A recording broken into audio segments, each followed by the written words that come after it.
Welcome back, Heroclix fans. Today I'm going to actually start a series that features the Green Lanterns from the DC 75th Anniversary set. These are the four that I'm going to go over. I'm going to start off with Kyle Rayner, and then I'm going to go through the group, Gardner, Ganthet, and John Stewart. So if you are interested in checking out these figures, stay tuned for my reviews. From now on, I'm going to start and jump into the Kyle Rayner review. I just want to spin the sculpt around a little bit so you get a good idea of how the figure looks. This is definitely a really nice Kyle Rayner. And then down below here you can see the base. It's really nice. It's got the Ion logo. And then here's the dial. You can see he's got 8 range, flyer, indomitable. He's got a trait. It's a really nice starting click. 12 with phase in, 10 attack, 18 defense with energy shield, and 3 damage. Kyle Rayner. Green Lantern logo there. 169 points. DC 75th. I'm just going to quickly go through the dial here so you get a good idea, and then I'll explain it. That's the first click. Then our second click. Now he has run and shot with the energy shield. He loses the energy shield deflection and gains invulnerability, which will help him reduce any damage he takes. So that's a bonus. And now we gain incapacitate, but his damage drops and his attack drops. So that's not so good. We lose run and shot, but his attack goes back up to a 10. On the 6th click, we lose all the powers, but we gain regeneration.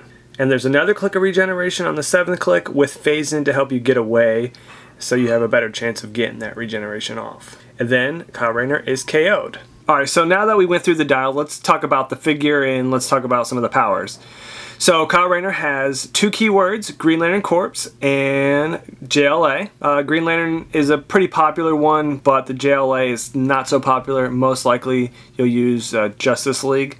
So keywords are decent, but for keywords, you're going to probably use him just with a Green Lantern team. And then we have his trait, and it's the Artist. Once per turn, if Kyle has no action tokens, he can use Telekinesis option 2 as a free action, which basically he can move an object or he can move a friend. So that's a really good power, and it's as a free action, so he can TK something and then still doing a power. So that's really good. And some other notable abilities this character has: Indomitable, Perplex, Run and Shot, and Regeneration. Those are all big things that this guy has. Also, he has Energy Shield Deflection, which will help him deflect some attacks with the high defense from range, which he starts off right now. The brief overview of the dial: he has 7 clicks. His movement starts off with a 12, and by the end of the 7th click, he starts off with a 9. So it goes from 12 to 9, so he relatively has a high movement throughout the whole dial. Starts off with a 10 on his first click and ends with an 8 on his 7th, but on the 3rd click, he has the high of an 11 attack. And for the defense, the first click starts with an 18 and goes all the way down to a 16 on the 7th click. So the range really starts with 18, 4 clicks to 17, then 2 clicks to 16. So he has a pretty solid defense throughout the whole 7 clicks. And then for damage, he has 3 clicks of 3 damage and then 4 clicks of 2 damage. You know, but then he has 3 clicks of Perplex that help, and then he has 2 clicks of regeneration on his last 2 clicks. So overall, he has a wider range of powers to help you, you know, defeat your opponent. I have to say that this is a tricky figure because once it's off his first click, it's going to be difficult to get him, you know, back in the game for 169 points. So you're really going to try to make sure his defense is as high as possible. 18 is good, but with energy shield deflection, it'll be up to a 20 from range, but still 18 for close combat.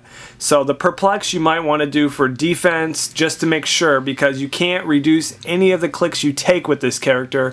And he's only 7 clicks long, and yes, you will be able to try to regenerate some of those clicks, but it's really difficult. You have a good chance to put him in position and help your team out with the TK to help you move objects, you move your other characters in place to help Kyle. He's probably going to stay in the back with 8 range, and that willpower, the Indomitable, will make sure he'll be able to attack each turn or be able to move. So It's a very mobile character, but you're not going to want to go out in the middle of a battle and try to go with it. You want to stay back and shoot on them. It's a really solid figure. I highly recommend playing this figure, but it's going to take a little bit of skill to actually master this figure.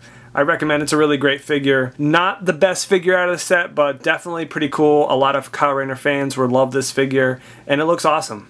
So thanks guys, and look forward to the next Green Lantern figure that I review shortly. Leave a comment telling me which one you want me to review, either John Stewart, Guy Gardner, or Ganthet.